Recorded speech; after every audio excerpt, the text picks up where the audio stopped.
Follow the money. That's what I always say. You always follow the money. Yeah. This is Follow the Money with Mitch Moss and Pauly Howard on VSiN.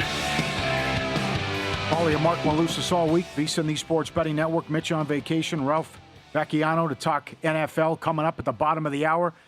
Frank Isola in an hour to talk NBA and the mess in Portland and this Kawhi Leonard situation and the NBA schedule. We also have numbers we'll get to opening night and the Christmas Day schedule.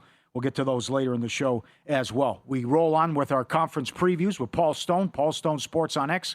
That's the website as well. He's on the Progressive guest line. We're down to the MAC and Conference USA. Today it's Conference USA, and I like what you're doing here, Paul. Where have you gone, Chris Holt? How bad this Nevada program has been since he left. And week one, you want to go with a play fading Nevada. Take it away with your Conference USA preview with selection number one, Mr. Stone.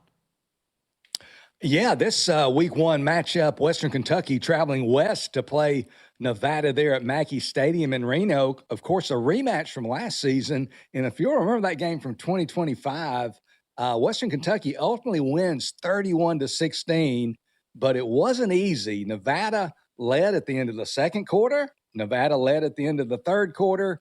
Western Kentucky started pulling away in the fourth quarter, but Nevada, they kick a field goal with a little bit under 30 seconds remaining, I believe, to cut it to 8 points. They're going to go for the onside kick. Nevada people, they're getting 9 points, so they're going to get the money, but the onside kick bounces. Many will remember this. Western Kentucky recovers it on the run. They take it 48 yards for the touchdown. Western Kentucky wins the game 31-16, and more importantly to some, gets the cover as well. I had Western Kentucky in that game. Very fortunate. I still feel bad about it. Not really, but you got to take those when you get them. Yeah, boy. But now, the Nevada people, I mean, it was the right side. There was just a brutal beat. But looking forward to this year, certainly that was then and this is now. But about a month ago, maybe a little over a month ago, DraftKings opened Western Kentucky at as a 4.5 point favorite in this game at Nevada. But the Wolfpack has taken money. First of all, dipped below 4 points. Now it's gone below 3. Seeing this morning, Western Kentucky minus 2.5 at minus 115 juice there at Caesars William Hill. And I'm just not I'm not supporting the line move. It's a line move with which I disagree. I like Western Kentucky laying less than a field goal. And as is often the case in this particular situation, it's more a bet against Nevada, as you kind of alluded to, Pauly, than it is a bet on Western Kentucky. First of all, a couple of things I do like about Western Kentucky. First of all, their head coach, Tyson Helton. He's entering his 8th season there in Western Kentucky. I believe he is the dean of Conference USA coaches. I could be wrong there. So we have that continuity at the head of the program, certainly like that. But more importantly, and one of the main reasons that I'm supporting Western Kentucky here is Western Kentucky's incredibly daunting schedule to open the season. They opened the season with 3 straight road games. First of all, of course, they travel cross-country or mostly cross-country to Reno to play Nevada. Then they come home. Week 2, they go to Athens, Georgia. They play the Georgia Bulldogs, a pretty good football team there in week 2. Then they return home, heal a few bumps and bruises. Week 3, they go to Bloomington, Indiana to play the defending national champion Indiana Hoosiers. And all this just to point out that even though they're not going to concede those games necessarily to Georgia and Indiana, they are going to be more than a 30-point underdog in both games, barring injury. Even though they're not going to concede those games, they know in the back of their mind, in the deep recesses of their brain, they know if they lose to Indiana, guys, we are starting the season 0-3.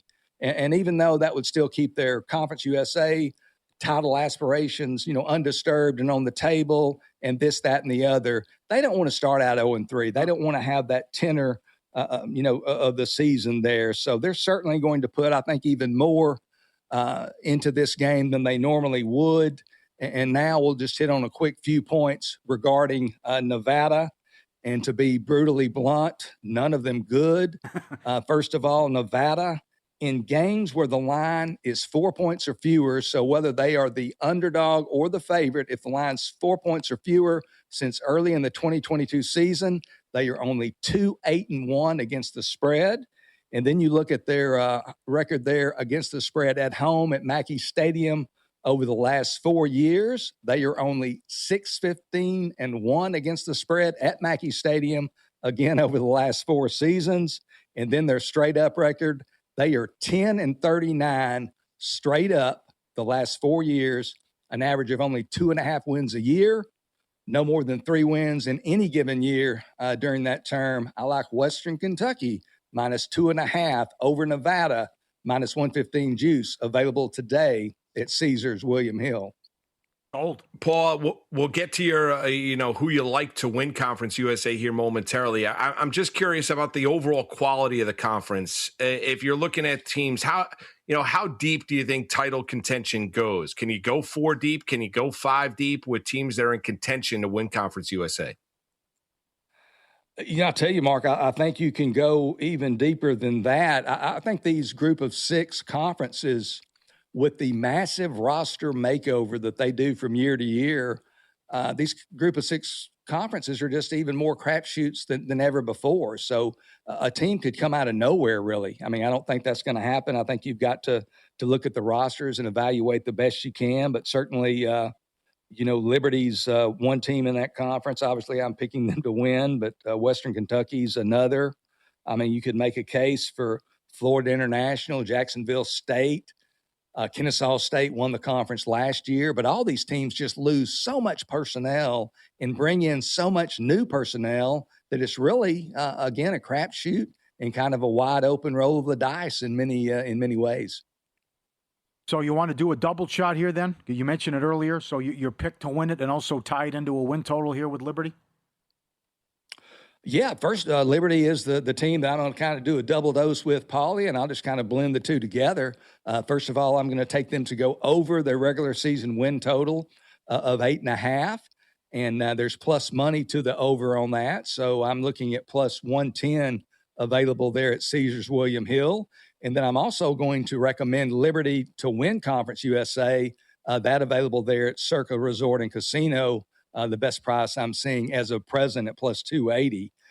Liberty, after winning 8 games or more, they've won 8 or 9 games the previous 6 seasons. That counts bowls, but 8 or more games the previous 6 seasons before last season. They sputtered and stumbled to an uncharacteristic 4-8 record. It was a really tough season for the Flames. And looking at specifically at their last 4 games, they were 4-4 there with 4 to go. They lose their last 4 games of the 2025 season. They not only lose them by single digits, they lose the last 3 of those in overtime. So they lose their last 4, the last 3 of those in overtime. They outgained 3 of their 4 opponents in those 4 losses, but unfortunately, from their viewpoint anyway, lost the turnover battle in all 4 games. So they finish, again, an uncharacteristic 4-8. It was one of those situations, I think, if it could go wrong for Liberty, it did go wrong. But now we turn the page. We go to year 2026. And looking at this Liberty team, first of all, one of the things that I really like about them is the quarterback situation. They've got 3 contenders. I think a lot of people think they have 2, but I think they've got 3. And just looking at those guys individually, Ethan Vasco started 10 games for the Flames last year, did have a negative touchdown to interception ratio, but he does have experience. He can run a little bit. He will be better in his second year as starter. And then you've also got Deshaun Purdy, who comes over from Wake Forest, started 2 games at Wake last year, 8 starts at Charlotte before that. So he has 10 career starts at the collegiate level. And then you've got a guy who's kind of a wild card, and I think people are kind of sleeping on and not thinking about, but Jalen Henderson. He's an older guy. He's played at several different schools, and that includes Texas A&M, where he started 4 games for the Aggies in the Southeastern Conference back in 2023. So I think Henderson might, play a role in this quarterback battle. I'm one to believe that iron sharpens iron. So I think these guys are all going to be made better by this healthy competition. And I think somebody's going to emerge, whether it be an individual player or a combination of two or maybe all three, I think they're going to get better quarterback play than they got last year, and more often than not, better quarterback play than their opponent. And something else, and I'm probably more excited about this from an offensive standpoint than even their overabundance of quarterbacks on the roster, is the arrival through the portal of running back Kanye Udoh. And Udoh's a guy who played at Arizona State last year after beginning his career at Army. Last year in 2025, things just didn't work out in Tempe. He kind of got lost in the shuffle, didn't play a lot, didn't get a whole lot of carries.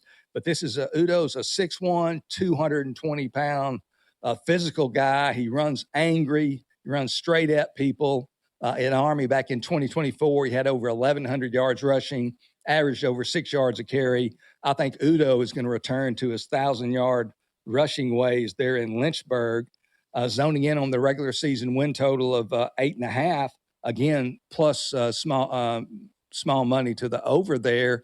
This is a team in Liberty that right now they're going to play 4 games, projected point spread of 3.5 or less. So what that means is they're going to have a lot of potentially closely contested games. But again, I like their quarterback play. I like the addition of Udoh. I think they're going to win 9 or more games and get over that regular season win total. As far as the conference championship game, Liberty, they host Western Kentucky the Saturday before Thanksgiving. That's a key game that could have heavy implications. Got it. I think they're going to win Conference USA plus 280 available today at Circa Resort and Casino. Excellent job, Mr. Stone. Real or Fugazi up next.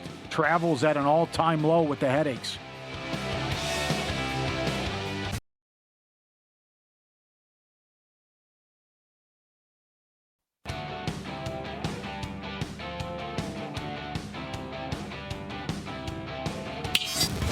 This is Follow the Money on VSiN.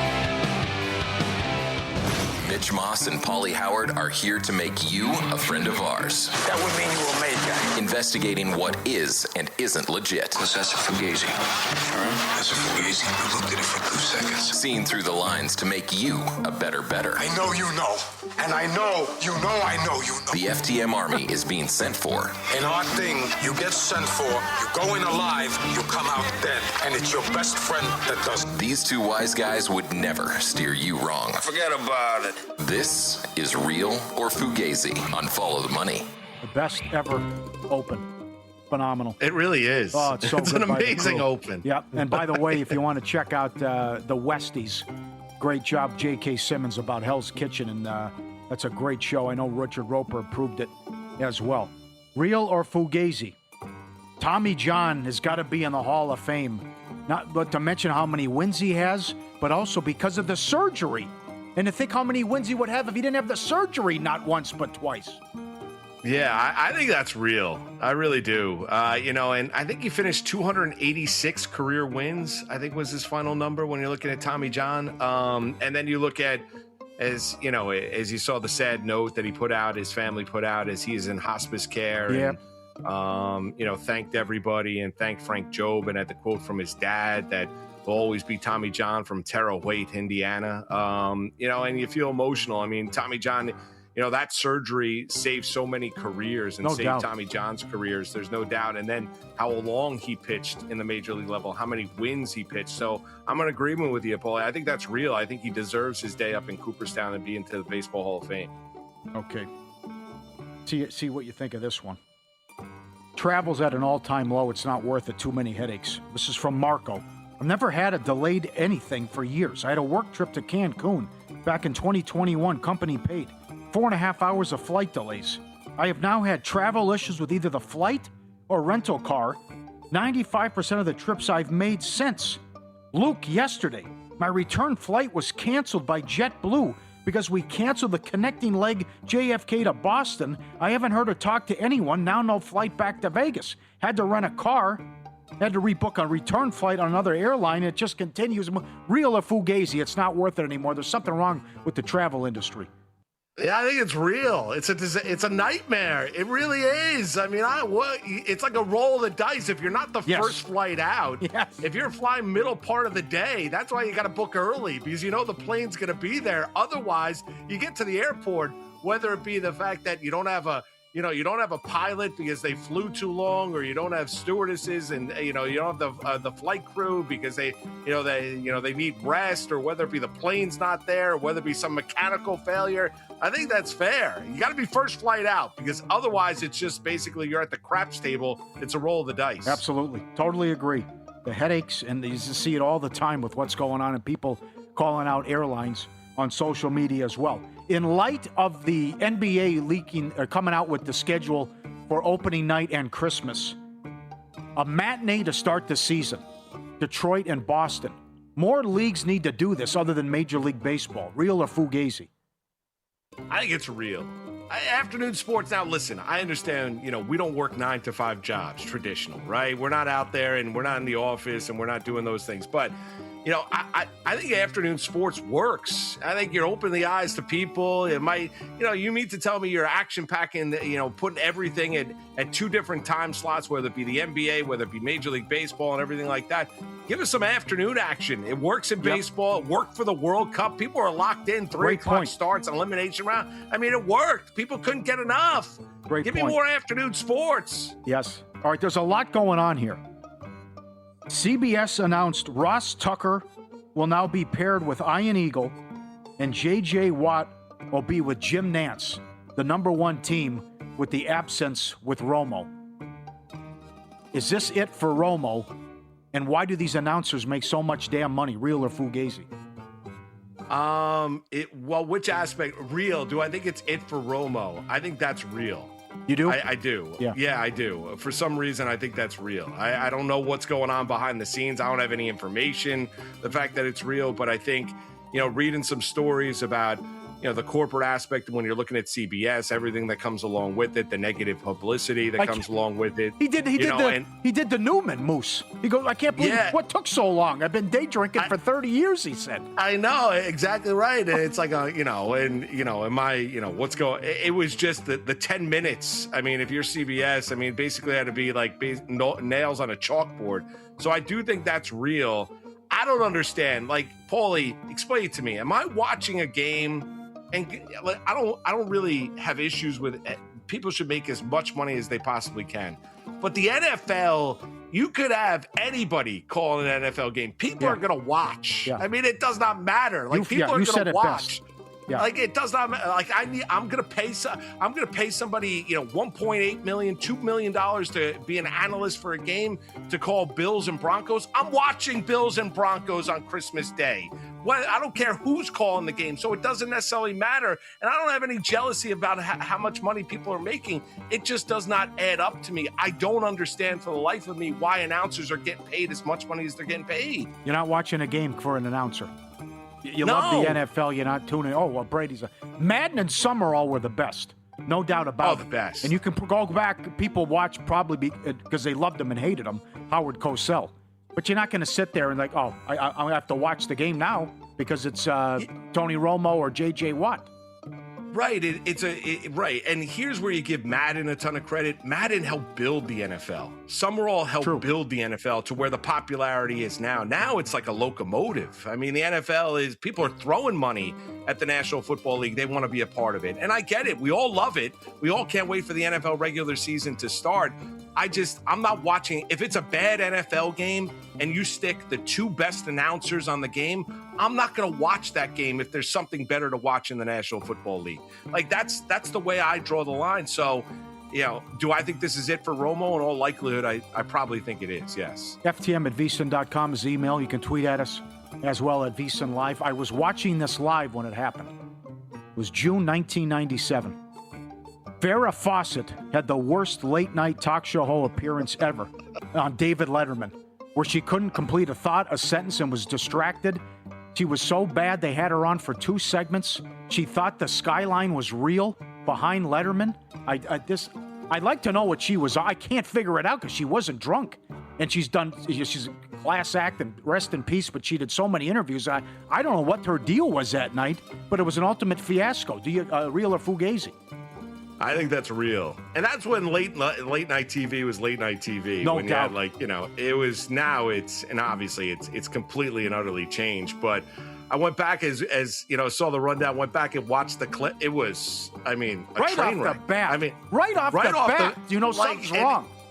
Yeah, like pull the plug. Like something's going on here. Like it's almost like you want to watch that Seinfeld episode where all of a sudden Kramer thinks he's a talk show host because what he had like the Ed Sullivan set Merv and set Griffin. it up in his Merv Griffin. Yeah, Merv Griffin. Yes. And set up in his apartment. And then you had Newman there talking about the fact of debating about what can of tuna he bought or what canned goods he bought. And he's like, oh my God, we've hit we need to do a reset. That's basically like when you were watching that Farrah Fawcett thing.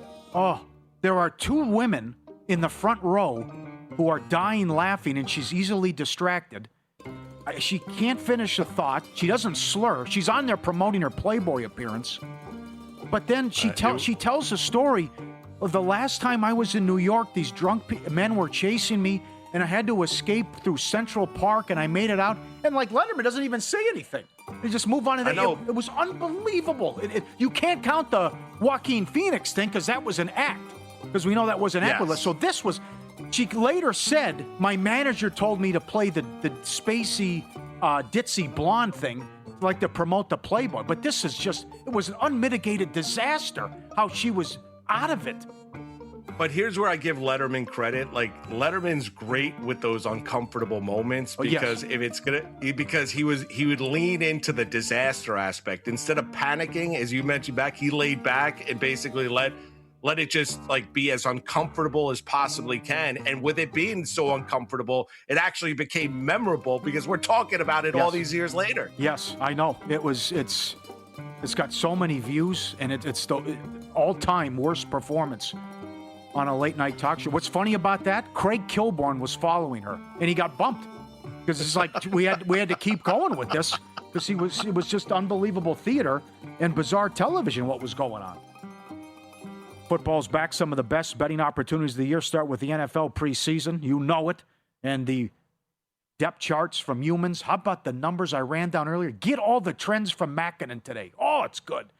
Sign up for VSiN Pro today. Get the NFL and college football betting guides, team previews, power ratings, proven betting systems, best bets from everyone, the real-time betting splits, AI-powered prop projections. Start today just $9.99 or get a full year and save 50% with a VSiN Pro annual subscription. Head to vsin.com/subscribe now.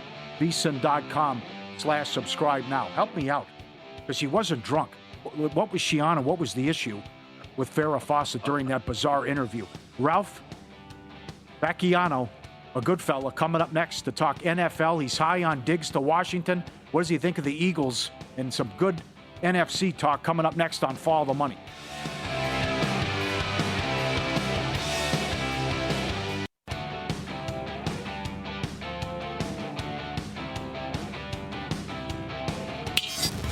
This is Follow the Money on VSiN.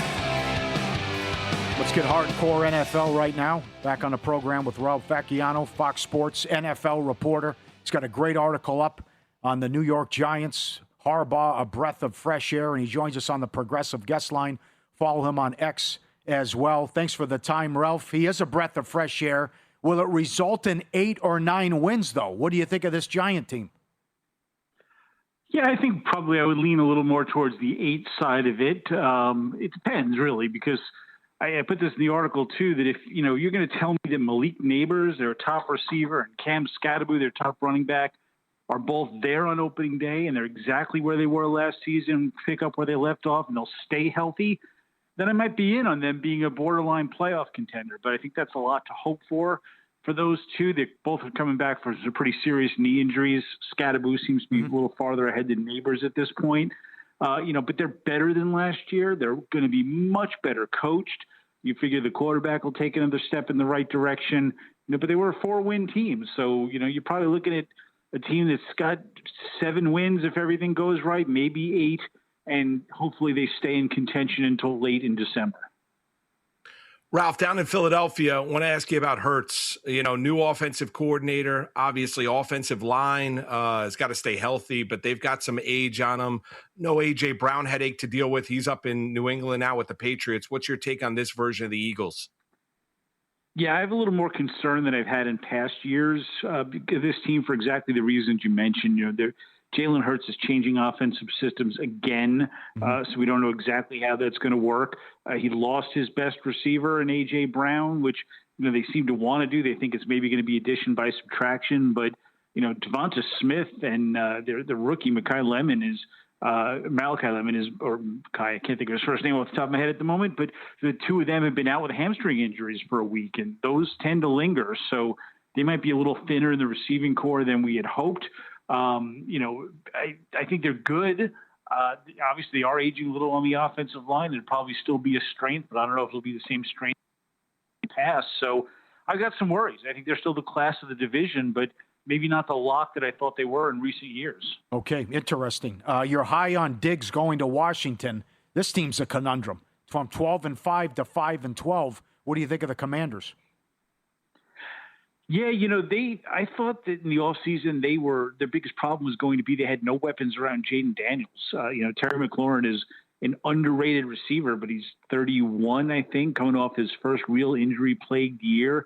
I wasn't going to count on him, and they had nothing else. So getting Stephon Diggs was a no-brainer, but he's also 32 years old. So he had some good numbers last year, and that's encouraging, but you're counting on him to be exactly the same in an age when receivers usually aren't. So to me, Jaden Daniels transforms them back immediately into a team that you've got to think about when the playoffs come around. But boy, I'd feel a lot better if they had spent some time in the offseason giving him the weapons that he really needs, because once you get past McLaurin and Diggs, there's not a lot to like there on offense. Ralph, is he so good? One more on Washington. Is Daniels so good that he can make guys around him better? Well, that's the hope, and I think that's what we saw a little of in his rookie year. He caught so many people off guard with all the things he could do. Even when things weren't going right with McLaurin, and they weren't in the beginning of his rookie season, he found a way to get something out of that offense, and maybe he can do that again. Obviously, last year he had injuries to deal with, and a lot of things went wrong. They do have a new offensive coordinator, and maybe that'll change things a little bit for him from last year, but that's certainly their hope. And that's really, to me, that's everything. If you think the Commanders are going to be good, that's what you're counting on. They have everything in that basket. And, the results have been mixed. 1 year, yes. The second year, no. Are the Bills better than the Patriots? I wouldn't have thought so before they got A.J. Brown. I thought the Patriots last year were the beneficiary of a startlingly easy schedule and a remarkably easy playoff run. A really good team, and Drake May was terrific, but maybe propped up a little bit. So I thought there would be a bit of a regression. Them going out and getting A.J. Brown, if he's healthy and happy, he gives them exactly what they need. And I think the Patriots probably push themselves a little bit back ahead of the Buffalo Bills. It's going to be close, though. As always with the Bills, Josh Allen, to me, he's the best quarterback in the league, and James Cook might be right up there as the best running back in the league. They've got pieces everywhere except receiver. They had added that number one receiver that we've all been screaming about for a couple of years. We might be talking about a team that's capable of 15, 16 wins, but without that, there's an opening for teams like the Patriots to step in front of them. When you look at, I want to ask you about the Cowboys, Ralph. Obviously, Schottenheimer has been critical early on in camp here of the team's focus. I'm curious, when you look at Dallas, we know how good the offense can be. Do you think their defense is going to be, with the change at defensive coordinator, the guys that they brought in free agency draft, you think the Cowboys can put it all together this year? I think there's a possibility that they could. I do love their offense like everyone else. I'm not there to know for sure about the focus. That may be just Schottenheimer trying to light a little fire underneath them, but they've got all the pieces, the line, the receivers, the running backs, the tight end, everything, and the quarterback, obviously, everything you could need for an offense that should be one of the top 2 or 3 in the entire NFL. The defense, I appreciate what they've added. I think, getting Quinn Williams and Kenny Clark, it's not Micah Parsons, but it's a good foundation for their defense. They added some nice pieces. Rashawn Gary is not a star edge rusher, but he's going to give them a little help off the edge. I think, Caleb Downs might be the steal of the draft, their first round pick. So there's a lot of things to like about their defense. It was just so bad last year that I need to see it before I'm really a big believer. I think certainly they could be, easily 20th instead of 30th in the league, but to be a championship level defense, you're going to have to prove that to me on the field before I really get behind them as a contender. I think they'll be improved in a playoff contender, but beyond that, let me see it first. Excellent points. Follow the money, Pauly and Marc, VSiN, the Sports Betting Network. Ralph Vacciano on the Progressive Guest Line, NFL reporter, Fox Sports, plethora of articles up there. Read them. Excellent job. Your power ratings, no surprise, Miami and Arizona at the bottom. Are we talking maybe only 2 or 3 wins that bad with these two bottom teams? Well, it certainly could be that way. I think that Arizona to me is the most interesting of the teams because I look at their roster and look at the players, particularly on offense, and I love it. I love their skilled players, and I think that they could, put up a lot of points if they had a quarterback, which they don't have, at least from my eyes, they don't have. If they ever get to that point, maybe next year, they could be a real quick fix down there. But you also look with them, they have an incredibly tough schedule. I don't remember it off the top of my head, but I remember looking at it thinking, boy, those first 13 games might be hard for them to find a win. If they ever somehow a quarterback emerges from there, it could change everything. But yeah, I think with them in particular, you might be looking at 2-3 wins the entire season. And, again, if you're hoping for that top pick in the quarterback class of 2027, that might not be the worst thing in the world. I want to ask you, Ralph, as far as the Rams go, how big is the separation for the Rams and everybody else in the NFL? It's pretty big talent-wise. I mean, they're loaded on offense and defense. They're old, which is in key spots, which is a worry. I thought last year they might have been the most talented team going into the season, but I had a lot of worries about Matthew Stafford's back, which, anybody who's gotten into their 30s and beyond, we all know that back issues can pop up, even for professional athletes. So, I have my worry about him and Devontae Adams and a lot of other guys and how healthy they can be. But if they are all healthy talent-wise, there's a pretty big gap, I think, especially if they're going to add Aaron Donald, and it certainly looks like that's going to be the case. They're going to be hard to beat, and certainly they're going to be hard to beat at home. They have a terrible schedule and a terrible travel schedule. They're just putting up ridiculous amounts of miles. I know a lot of that is, skewed a little by their international game, but overall, that's still a lot for an older team. So, maybe we're not looking at 15 wins, 16 wins, even 14 wins, but, they're a team that in key spots, if they can get the rest they need and stay healthy, they're going to be hard to beat as the season goes along. Thanks for a few minutes. Great to talk to you, and enjoy the rest of training camp, sir. Have a good one. Hey, my pleasure, guys. Anytime. Thanks, Ralph. Vacciano, Fox Sports. He's right about the schedule, and I bet Arizona under 4.5. They not only they lost 14 of their last 15 games last year. They couldn't stop a nosebleed, and he's right. That first, how about the plus 250 on the last team to win a game? That's another one too. I mean, it's a brutal schedule. Oh yeah. But he's not wrong when you look at their skill positions. The problem is they don't have a quarterback. I mean, with Jacoby Brissett, and I like Jacoby, he's more of a backup quarterback than a starter. But you look at it, Chargers, Seahawks, Niners, Giants, Lions, Rams, Broncos, Cowboys, Seahawks, Rams, Chiefs, Commanders. I mean, and then Eagles. And they throw in, you've got a late bye. Week 14 is their bye week, Pauly. Yeah. Oh, it's a fiasco. Oh, it's bad. That is a disaster. Speaking of Brissett, there's news what they're going to do Thursday against the Raiders. A ton of NFL news. Who's in, who's out, line moves, and the schedule's out in the NBA. The numbers are out as well. Straight ahead, follow the money, VSiN, the Sports Betting Network.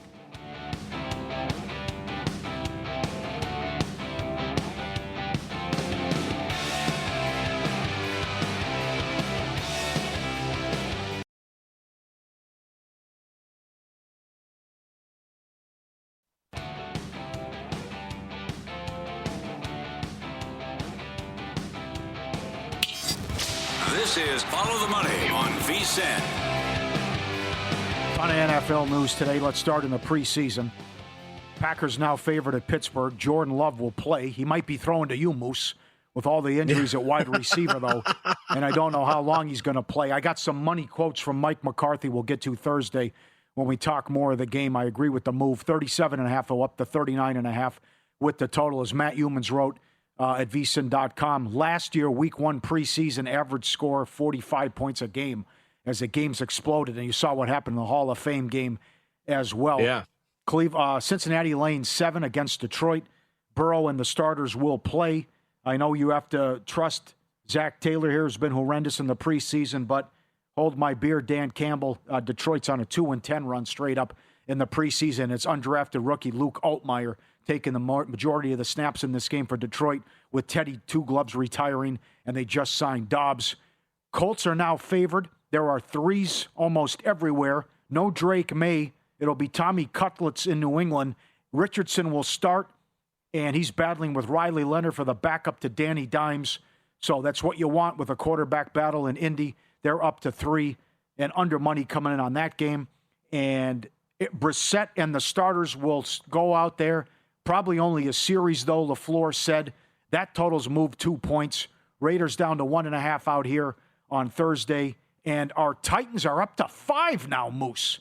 As we love Levis, I'm one of the top 32 quarterbacks. He's fighting out with Trubisky for the backup job to back up Cam Ward. All the injury with San Francisco. Shannon says he's going to give it a go and try to coach. 38 up to 40.5 with the total. So it opened San Francisco 1 or pick, and now Tennessee is laying 5 in that game Thursday night with some of the news. Browns also now favored. Quarterback battles everywhere. We like that. Jacksonville won't play the starters. Tampa's not playing anybody. Jets are up to 6 in some spots. And I think I have all of it now with the information with who's in, who's out so far with the preseason. Yeah, a lot of fights between the Jets and the Bucs in practice today as well. I mean, there was more than one. There was 2 or 3, and you saw a scary incident where you had one Jet player that passed out and had to be taken away. So, and hopefully he is A-okay. But you look at, I think, Matt Humans hit upon it. I think you hit early on here in the preseason with the defenses being as vanilla as they are, with teams not want to put anything on game film. It kind of favors the offense regardless of who's playing. And then great point. Can I jump in? That's a great point, because also look what happened in the Hall of Fame game. I mean, dump-offs are just going for 20 yards, and like Haynes King was a star because of also his ability to scramble and take off. Yeah, and so I think you look at, nobody wants to show their hand exactly what they're doing. You see it more in practice than you'll see it in game film. I think guys are looking to see what players can go out and get reps, what roles they can fill, and trying to get as much information on these players outside of practice as they possibly can. I think you learn more about these teams when you get these practices where you have 2 teams going up against one another, like Tampa and the Jets. You'll have it next week with Miami and the Giants down there in South Beach. But, Pauly, I think in these games, I think you're going to continue to see a lot of points. I really do. And I think when you see the news about starters playing, or like Jordan Love's going to, just how many series are they going to get? Is it going to be 1 series, then they're out of the game? And then you got to look at the backups, exactly who's going to get reps, who's battling for spots, and that's where you lean. But I do think that the fact that these defenses aren't showing much, I think leads to more offense, especially early on in the preseason. Saturday morning, the Vikings take on the Giants. That total has moved 3 points.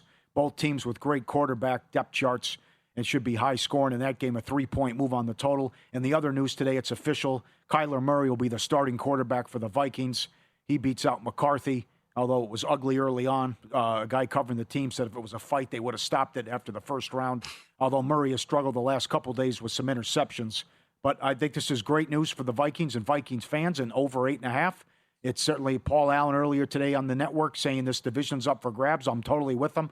But with the concerns of injuries and Parsons and who knows what is going to happen with Green Bay, and Bryant's out 4 to 6 months now for the Bears and all their cluster injuries on defense. If you won 9 games with those lousy quarterbacks you had last year, I'm not saying this guy's Tom Brady, but certainly it's a big step up for the Vikings if they can stay healthy and if Murray can give them above average quarterback play.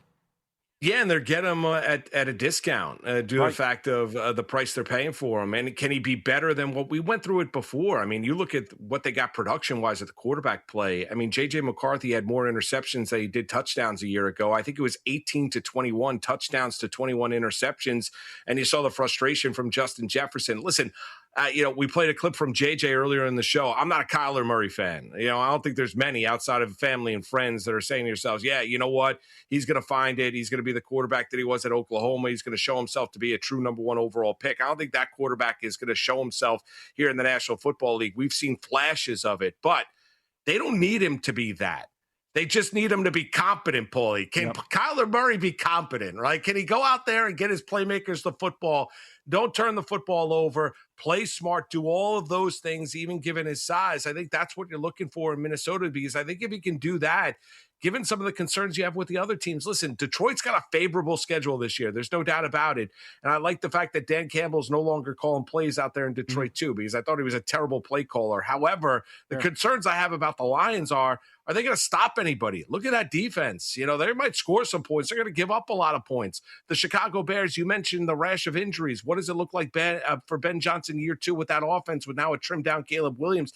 And then you look at the Green Bay Packers. Yeah, you've got the Micah Parsons injury. Also, Hafley, who did a wonderful job with that defense, is now the head coach down in Miami too. Let's not forget about that. Yep. So those are the concerns when you look at the other teams. And that's why I think when you can maybe look favorably upon Minnesota if they can just get competent quarterback play from Kyler Murray. Doesn't need to be brilliant, just can't be what they got last year. Harbaugh in the preseason, 47-17 straight up. And Matt Humans has got all the depth charts up there at vsin.com and incredible trends from Steve Makinen. I'll share a few with you. Dallas 2-18 straight up on the road. Cleveland 13-2 ATS on the road. And the straight up winners in the Denver preseason games going back 39-1-1. Denver has won and covered 7 in a row, and they're laying 5 against Atlanta coming up. It's awesome numbers with Makinen. The NBA schedule, the full schedule comes out Thursday. They unveiled opening night and also Christmas in some of the marquee games. We start October 20th with a triple-header on NBC and a matinee at 3 Eastern, noon Pacific. The Pistons are 1.5 against the Boston Celtics, and the Knicks raise the banner. They're 4.5 against the Sixers, and a total of 230 in that game. Usually you like to play against the team raising the banner because of all the pomp and circumstance, but we're both under Philly under the win total because I think it's going to take a lot of time to gel and figure this out from a chemistry standpoint with the Sixers.